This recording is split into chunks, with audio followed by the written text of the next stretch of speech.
Astrology के बारे में आपको क्या लगता है? काफी लोग, मतलब मैंने देखा है कि वो रेशनल भी होते हैं लेकिन एस्ट्रोलॉजी को सपोर्ट कर रहे होते हैं। एस्ट्रोलॉजी साइंस तो नहीं है। तो साइंस को हम ऐसे कहते हैं कि एक स्पेसिफिक काइंड ऑफ पैटर्न है, उसको फॉलो करते हैं, स्पेसिफिक काइंड ऑफ एल्गोरिदम कह सकते हैं, स्टेप्स कह सकते हैं। तो हम लोग ऑब्जर्वेशन करते हैं, फिर हाइपोथेसिस बनाते हैं, हाइपोथेसिस बनाने के बाद उसको टेस्ट करते हैं, एक्सपेरिमेंट डिजाइन करते हैं, कंसिस्टेंट कितना है वो एक्सपेरिमेंट, ये देखते हैं कि वो कितना ज्यादा सक्सेसफुल है। वो सक्सेसफुल होने के बाद लॉ बनता है कि जी ये एक्सपेरिमेंट है और ये दुनिया ऐसे ही काम करती है, तो ये लॉ बन गया। अब अगर एस्ट्रोलॉजी को इसी सिस्टम में लगाकर देखे तो एनिमिज्म सुना है आपने? एनिमिज्म, प्रकृति पूजक थे लोग वैदिक कल्चर में, एनिमिज्म हम्म। बोलते हैं। अच्छा। तो एस्ट्रोलॉजी है ना, एक बड़ा ही advance form of modern animism है।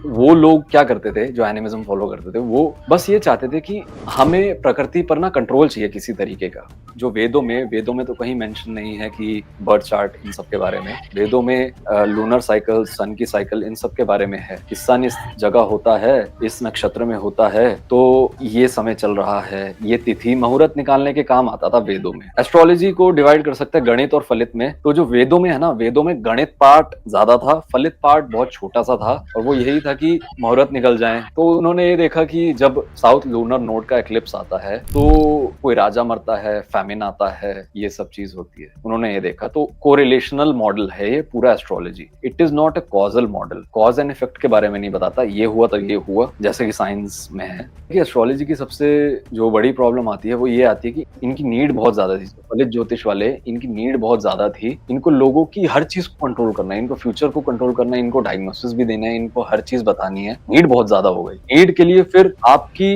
जो ऑब्जर्वेशन है वो भी आपने ज्यादा बढ़ा दी, हाउसेस बना दिए, राशि बना दी, और प्लैनेट्स बना, प्लैनेट्स अज्यूम कर लिए, मित्र प्लैनेट और दुश्मन की राशि में बैठा है, 10 चीजें बना ली।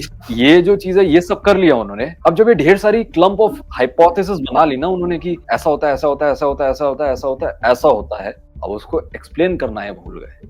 कहीं पे भी अगर कोरिलेशनल चीजें हैं, कोरिलेशनल मॉडल में ये चीज होती है कि आपको अगर पहाड़ से फेंका जाए ना, 100 बंदे बुला लो, 100 बंदों को पहाड़ से फेंका जाए, 100 फुट वाले पहाड़ से, तो मरेंगे सब। 1000 फेंको, 100 फेंको, लाख लोगों को फेंको, सब मरेंगे। ग्रेविटी काम करती है, फोर्स जो है वो सिमिलर लगेगा, कैलकुलेट किया जा सकता है। पर इनका जो कोरिलेशनल मॉडल है ना, उसका कहीं पे भी किसी भी किताब में कोई डेटा नहीं है। आपको लगता होगा कि जो बृहद संहिता है, जो बृहद जातका है, कई सारी एस्ट्रोलॉजी की किताबें हैं, ऐसा कोई डेटा नहीं मिलता किसी भी एस्ट्रोलॉजी की किताब में।